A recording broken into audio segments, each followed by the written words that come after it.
بسم اللہ الرحمن الرحیم۔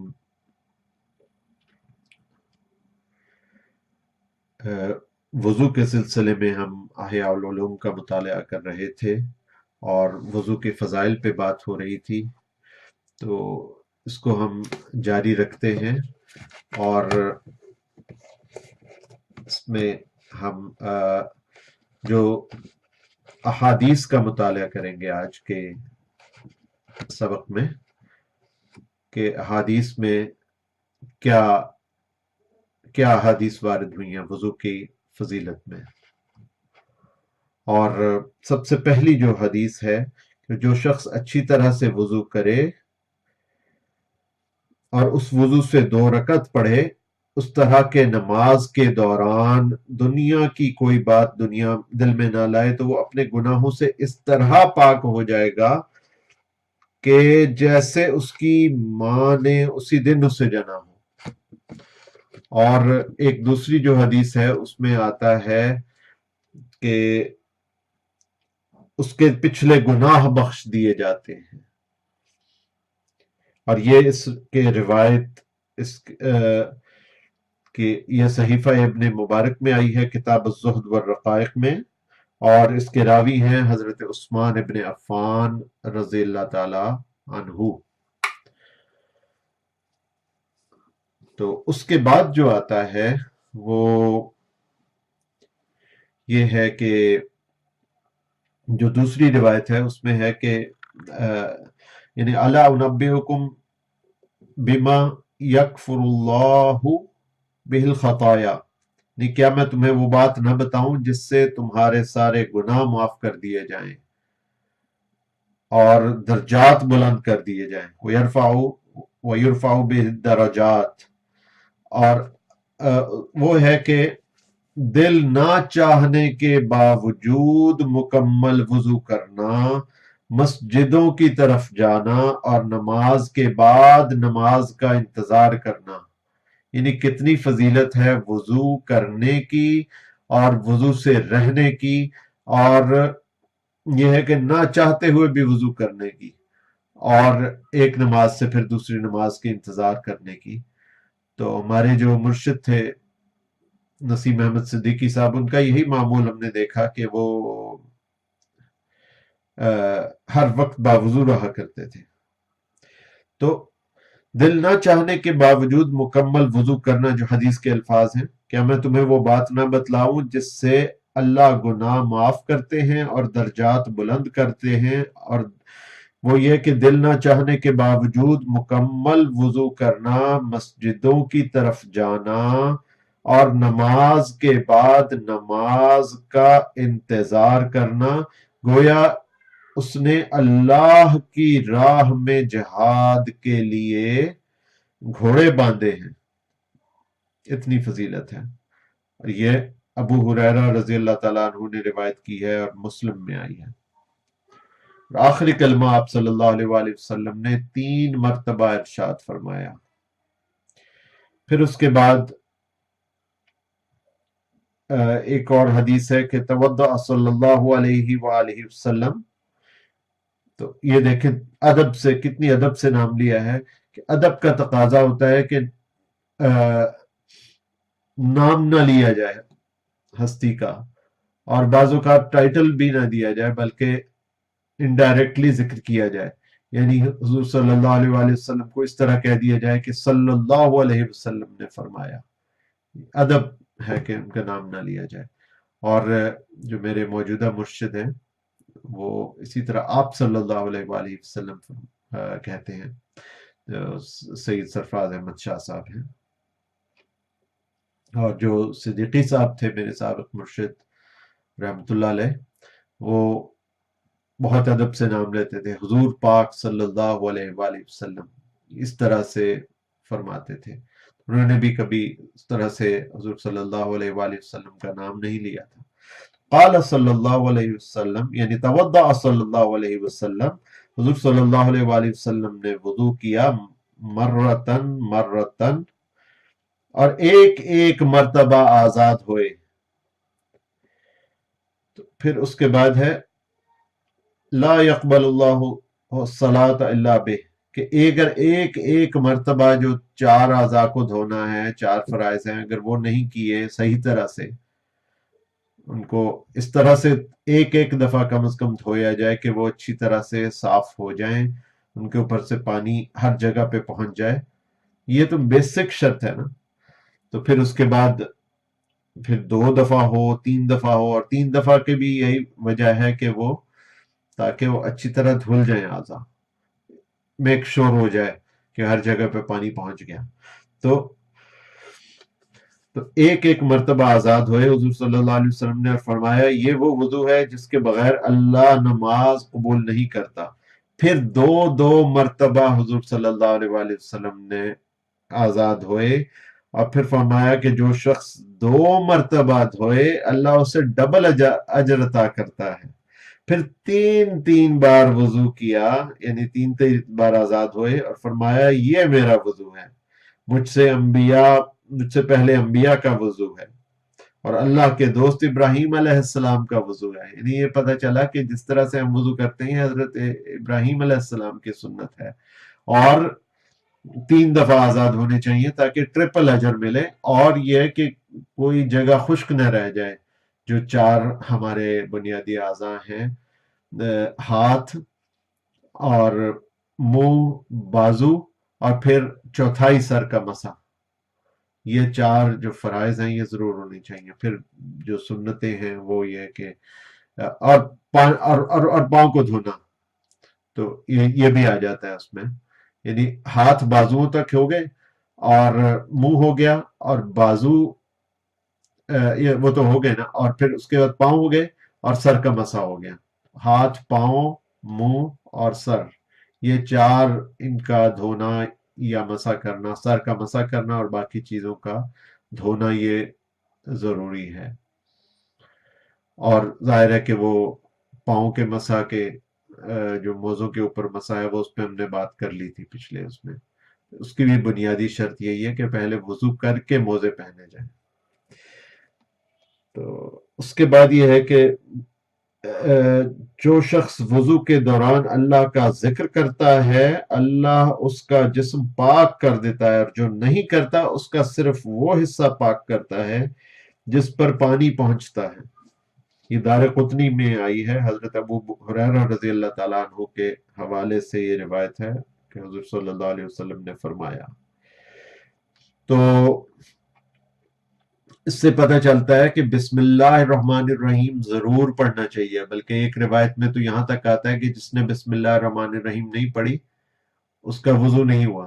اور یہ جو دوسری روایت ہم نے دیکھی ہے اس میں یہ ہے کہ وضو تو شاید ہو جائے لیکن بڑا ناقص قسم کا وضو ہوگا، کہ صرف وہ اعضاء پاک ہوں گے جن کے اوپر سے پانی گزارا ہوگا. لیکن اگر بسم اللہ الرحمن الرحیم بھی پڑھ لیں گے تو تمام کے تمام اعضاء پاک ہو جائیں گے،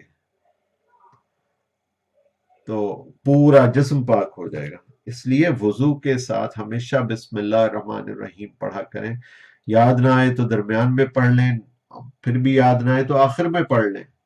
اور اگر ایسی حالت میں ہو کہ اس وقت بسم اللہ نہ پڑھ سکیں تو بعد میں پڑھ لیں، اور اس وقت دل میں ہی نیت کر لیں بسم اللہ کی، تاکہ کم از کم اعضاء تو آپ کے پاک ہو جائے نا، پورا جسم تو پاک ہو جائے. پھر اسی طرح ابو داود اور ترمذی میں ایک روایت آتی ہے ابن عمر رضی اللہ تعالیٰ عنہ کے حوالے سے کہ جو شخص وضو کرے اللہ تعالیٰ اس کے بدلے 10 نیکیاں لکھتے ہیں. تو من تودع علی طہر کتب اللہ بہ 10 حسنات. ابھی یہ کتب اللہ ہے، یعنی یکتب اللہ نہیں ہے. یکتب اللہ کا مطلب ہے اللہ تعالیٰ لکھتے ہیں یا اللہ تعالیٰ لکھیں گے، کتب اللہ ہے. تو کتب اللہ کا مطلب ہے کہ اللہ تعالیٰ نے نیکیاں لکھ دی ہیں. اتنے یقین سے جب کوئی بات کہی جاتی ہے نا کہ یہ ضرور ایسا ہوگا، ایسا ہو چکا ہے، کتب اللہ، اللہ تعالیٰ نے اس کے لیے نیکیاں لکھ دی ہیں جو وضو کرنے کے بدلے میں. تو اس سے نیا وضو کرنے کی ترغیب معلوم ہوتی ہے. اگر وضو ہو بھی تب بھی اس کو دہرا لیا جائے تو پھر بہت ہی اچھی بات ہے. دن میں 5 مرتبہ وضو کر لیا جائے تو کتنی اچھی بات ہے. پھر ایک اور نسائی اور ابن ماجہ سے یہ روایت ملتی ہے حضرت ابو ہریرہ رضی اللہ تعالیٰ عنہ کے حوالے سے کہ جب بندہ مومن وضو کرتا ہے اور کلی کرتا ہے تو اس کے منہ سے گناہ نکل جاتے ہیں. اب یہ باطنی فضائل کی بات ہو رہی ہے کہ صرف آپ نے گندگیاں نہیں نکالنی بلکہ منہ سے جو گناہ ہوئے وہ نکالنے ہیں. یہ باطنی فائدہ ہے وضو کا. پھر جب ناک صاف کرتا ہے تو گناہ اس کی ناک سے نکل جاتے ہیں. جب وہ اپنا چہرہ دھوتا ہے تو گناہ اس کے چہرے سے دور ہوتے ہیں. یہاں تک کہ پلکوں کے نیچے سے بھی گناہ دور ہوتے ہیں. جب اپنے دونوں ہاتھ دھوتا ہے تو گناہ اس کے دونوں ہاتھوں سے دور ہو جاتے ہیں. یہاں تک کہ ناخنوں کے نیچے سے بھی نکل جاتے ہیں. اس لیے کہ ناخنوں کو کاٹتے رہنا چاہیے، زیادہ بڑے نہیں ہونے چاہیے، کیونکہ ورنہ یہ گناہ اور یہ جنات شیاطین یہ ناخنوں کی میل میں یہ چھپ جاتے ہیں اور انسان کو پھر تنگ کرتے ہیں. یہاں تک کہ ناخنوں کے نیچے سے بھی نکل جاتے ہیں. جب سر کا مسح کرتا ہے تو گناہ اس کے سر سے بھی دور ہو جاتے ہیں. یہاں تک کہ دونوں کانوں کے نیچے سے بھی دور ہو جاتے ہیں. جب دونوں پاؤں دھوتا ہے تو گناہ پیروں سے دور ہو جاتے ہیں. یہاں تک کہ ناخنوں کے نیچے سے بھی باہر آ جاتے ہیں. پھر اس کا مسجد کی طرف جانا اور نماز پڑھنا دونوں زائد عبادتیں ہوتی ہیں. اس کے بعد آتا ہے کہ جی من توضأ فاحسن الوضوء ثم رفع طرفه الى السماء. اب یہ اس حدیث کے بارے میں تھوڑی سی بحث ہے کہ یہ ضعیف ہے یا صحیح ہے، اور بہت سے لوگ اس کو ضعیف کہتے ہیں اور بہت سے لوگ اس پہ عمل کرتے ہیں. وہ یہ کرتے ہیں کہ ہمارے بر صغیر پاک و ہند میں لوگ وضو کر کے تو آسمان کی طرف دیکھتے ہیں اور پھر دوسرا کلمہ تشہد کا جو کلمہ ہے وہ پڑھتے ہیں. تو اگر وہ کرتے ہیں اور ضعیف حدیث کی نیت سے کر رہے ہیں تو اللہ تعالیٰ قبول فرمائے کہ وہ اپنی طرف سے حدیث پہ عمل کر رہے ہوتے ہیں، اور حدیث کوئی بہت صحیح درجے کی شاید نہ بھی ہو لیکن یہ کہ حدیث تو ہے نا. تو وہ ہے کہ من توضأ، یہ ابو داود میں آئی ہے اور عقبہ ابن عامر رضی اللہ تعالی عنہ کے حوالے سے یہ حدیث ملتی ہے کہ من توضأ فاحسن الوضوء ثم رفع طرفه الى السماء فقال اشهد ان لا اله الا الله وحده لا شريك له واشهد ان محمدا عبده ورسوله فتحت له ابواب الجنة الثمانية يدخل من ايها شاء. جس شخص نے اچھی طرح وضو کیا پھر اس نے اپنی نظر آسمان کی طرف اٹھا کر کہا اشہد ان لا الہ الا اللہ وحدہ لا شریک لہ واشہد ان محمدا عبدہ ورسولہ، تو جنت کے 8 دروازے اس کے لیے کھول دیے جاتے ہیں، جس دروازے سے چاہے وہ داخل ہو. پھر اس کے بعد تو حضرت عمر رضی اللہ تعالیٰ عنہ فرماتے ہیں کہ اچھے طریقے پر وضو کرنے سے شیطان دور بھاگتا ہے. اور جو میں نے پچھلے درس میں کہا تھا کہ وضو شیطان آپ سے دور رہنے پر مجبور، تو میرے بہت پیارے عثمان بھائی ہیں، انہوں نے اس بات کو بہت پسند کیا تھا. تو یہ حضرت عمر رضی اللہ تعالیٰ عنہ کا قول ہے کہ اچھے طریقے پر وضو کرنے سے شیطان دور بھاگتا ہے.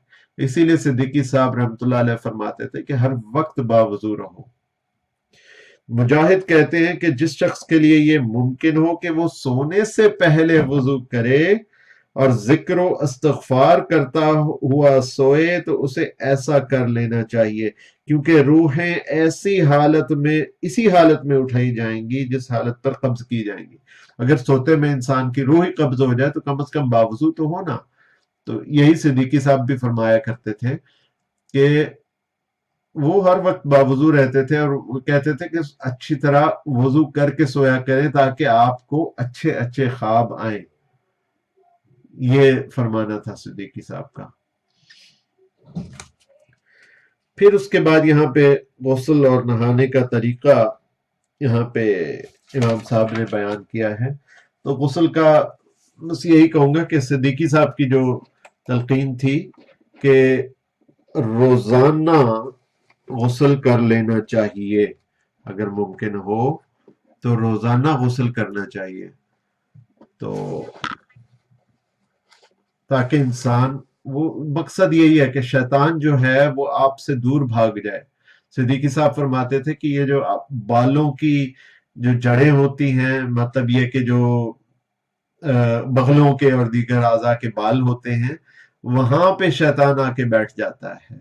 شیطانی حدیث میں تو ہے نا کہ شیطان انسان کے خون میں، رگوں میں خون کی طرح دوڑتا ہے، تو شیطان وہاں پہ آ کے بیٹھ جاتا ہے. اس لیے بہت صفائی ستھرائی کا ہمیں خیال کرنا چاہیے اور نہانا چاہیے، اور روزانہ کوشش کرنی چاہیے کہ روزانہ نہائیں تاکہ انسان فریش بھی ہو اور پھر اللہ تعالیٰ کا ذکر کرے.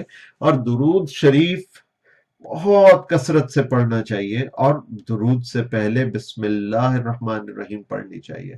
بسم اللہ الرحمن الرحیم صلی اللہ علی حبیبہ محمد وآلہ وسلم، یا پھر بسم اللہ الرحمن الرحیم، اور پھر جو بھی درود آپ کو آتا ہو وہ پڑھ لیں.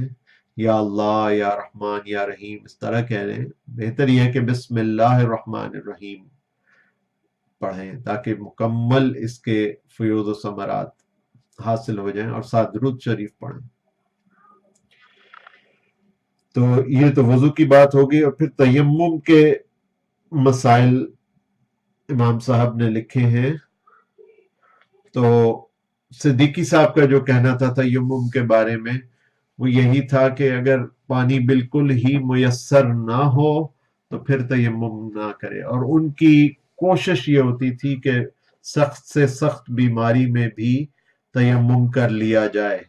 تو بہرحال تیمم کی عام طور پہ یہی دو صورتیں ہوتی ہیں، یا تو کوئی بہت سخت بیماری ہے جس میں آپ کا پانی لگنا آپ کی صحت پہ اثر انداز ہو سکتا ہے، اور دوسری جو صورت ہے وہ یہ ہے کہ پانی میسر ہی نہیں ہے. اور یہ کہ جیسے ہی پھر پانی میسر ہو جائے تو ساتھ ہی وضو کر لیا جائے، بہتر یہی ہے. وضو پہ بہت زور دیتے تھے نسیم صدیقی صاحب. تو تیمم پہ امام صاحب نے لکھا ہے کہ جس شخص کے لیے پانی کا استعمال دشوار ہو، وہ دشواری پانی کے دور ہونے کی وجہ سے ہو، یا اس لیے ہو کہ راستے میں درندوں اور دشمنوں کے خوف کی وجہ سے وہاں تک پہنچنا ممکن نہیں ہے، یا پانی موجود ہو لیکن وہ صرف اتنا ہو کہ اس سے خود اس کی یا اس کے رفیق کی پیاس بجھ سکتی ہے، یا وہ پانی کسی دوسرے کی ملکیت ہو اور مالک زیادہ قیمت پر فروخت کر رہا ہو، یا یہ تو اب ساری پانی کی اویلیبلٹی، دستیابی پہ باتیں آ گئی نا. اور اس کے علاوہ جو بات کی ہے وہ یہ ہے کہ امام صاحب فرما رہے ہیں، امام غزالی، یہ ہے کہ پانی کے استعمال سے اگر اس کے یعنی کہ کوئی زخم ہو، ایسا مرض ہو کہ پانی کے استعمال سے مرض کی شدت میں اضافہ ہو جائے گا، یا کوئی عضو بیکار ہو جائے گا یا انتہائی لاغر ہو جائے گا، ان تمام آزار کی بنا پر صاحب عذر کو چاہیے کہ جب فرض نماز کا وقت آئے تو کسی پاک زمین کا ارادہ کرے جس پر پاک، خالص اور نرم مٹی موجود ہو، اپنے دونوں ہاتھوں کی انگلیاں ملائے اور انہیں زمین پر مارے، اور پھر دونوں ہاتھ اپنے تمام چہرے پر پھیر لے. ایسا ایک مرتبہ کرے، اس وقت نماز کے جواز کی نیت بھی کر لے.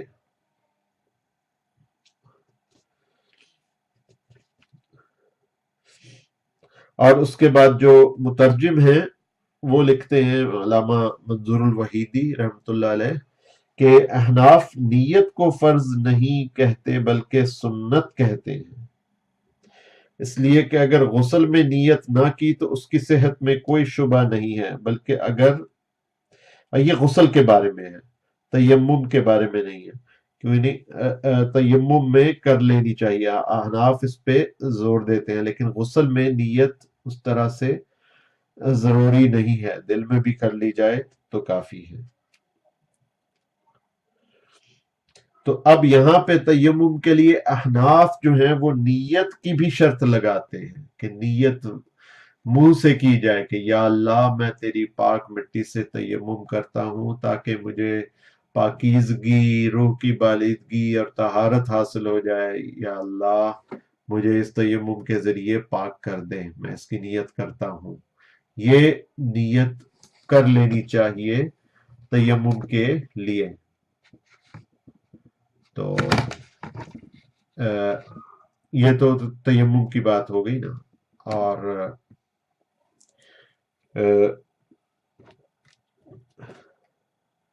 پھر اس کے بعد ہم نے یہ لیکن جو شوافع ہیں وہ کہتے ہیں کہ تیمم کے لیے نیت ضروری نہیں ہے، یعنی نیت دل میں کر لی جائے تو کافی ہے، اور یہ امام حسین حلاوہ حفظہ اللہ، یہ ان سے میں نے یہ مسئلہ دریافت کیا تھا۔ تو شوافع کی اس میں یہ رائے ہے، جو لوگ امام ابو حنیفہ رحمۃ اللہ علیہ کی تقلید کرتے ہیں ان کے لیے یہی بہتر ہے کہ وہ امام ابو حنیفہ رحمۃ اللہ علیہ کے فتویٰ پر اس سلسلے میں عمل کریں۔ پھر اس کے بعد جو آتا ہے تو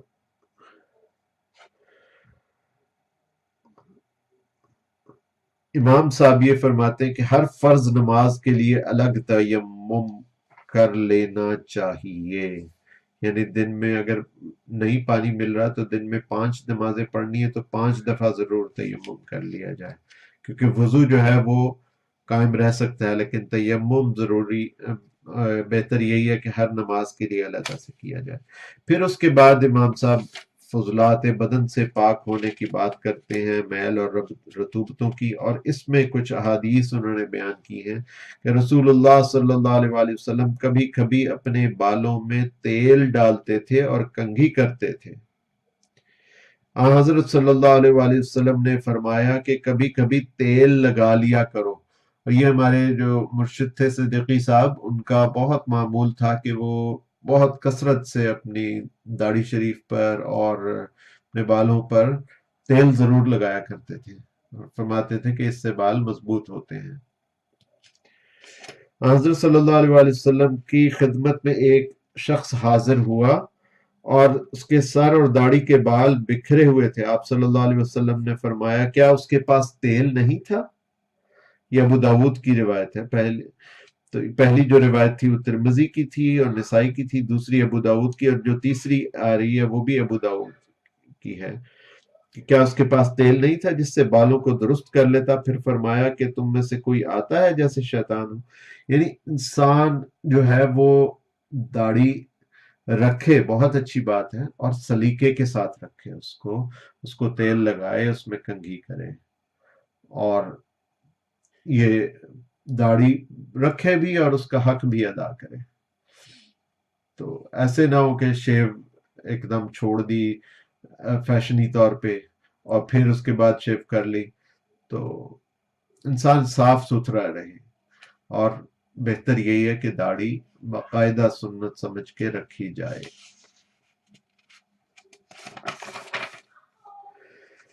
پھر اس کے بعد جو ہے وہ امام صاحب نے فرمایا ہے کہ حضرت صلی اللہ علیہ وآلہ وسلم کی داڑھی شریف جو ہے وہ گھنی تھی، حضرت ابو بکر رضی اللہ تعالیٰ عنہ کی داڑھی بھی ایسی ہی تھی، حضرت عثمان رضی اللہ تعالیٰ عنہ کی داڑھی طویل اور پتلی تھی، اور حضرت علی رضی اللہ تعالیٰ عنہ کی داڑھی خوب چوڑی تھی، اتنی کہ داڑھی کے بال دونوں شانوں کو گھیر لیتے ہیں۔ تو یعنی بعض تاریخ کی کتابوں میں لکھا ہے کہ حضرت ابو بکر رضی اللہ تعالیٰ عنہ کی داڑھی چھوٹی تھی، خشخشی تھی. یہ بات درست نہیں ہے. احیاء العلوم سے ہمیں پتہ چلتا ہے کہ حضرت ابو بکر رضی اللہ تعالیٰ عنہ کی داڑھی مبارک بھی گھنی تھی. جو چاروں خلفائے راشدین تھے ان کی داڑھیاں لمبی تھیں اور گھنی تھیں.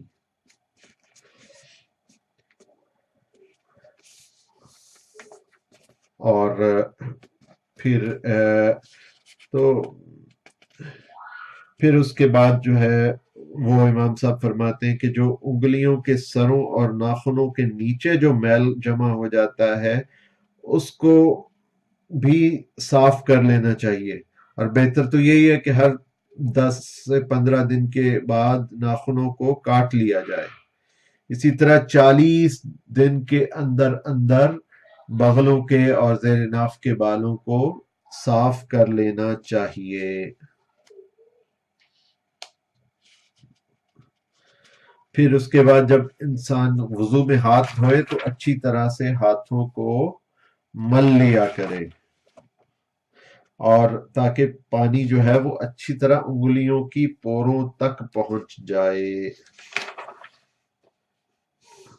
تو اسی پہ ہم آج کے درس کا اختتام کرتے ہیں، اور انشاءاللہ کوشش ہوگی کہ اگلے ہفتے یا پھر اس سے اگلے ہفتے آپ سے دوبارہ ملاقات ہو. وآخر دعوانا ان الحمد للہ رب العالمین.